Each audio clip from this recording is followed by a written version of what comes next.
तर आता हे पाहून तर तुम्हाला समजलं असेल की आजचा आपला मेनू काय असणार आहे. तर हे मस्त तयार करून दिली होती यांनी मला, मस्त कट वगैरे केला आणि मस्त तळून घेतल्या आपण बिट्ट्या.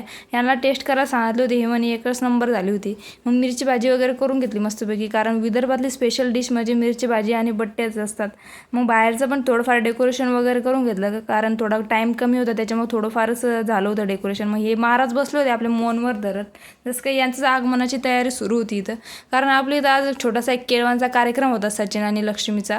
तर मस्त देवघर वगैरे तयार करून घेतलं होतं, मस्त देवघर पण डेकोरेशन वगैरे करून घेतलं होतं फुलांनी. तुम्ही बघू शकता आपलं देवघर कसं दिसतंय. तर मूर्ती तर एकदम भारी दिसत होती आपल्या देवाची.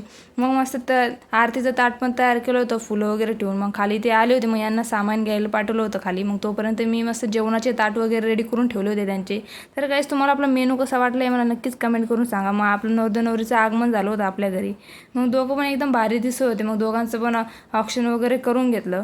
मग आपल्या नवऱ्याला छोटीशी हसू येत होती गारातल्या गारात. मग दोघं पण एकदम भारी दिसत होते म्हटलं तुम्ही. मग दोघं पण मग मस्तपैकी दोघं जण जेवायला बसले होते.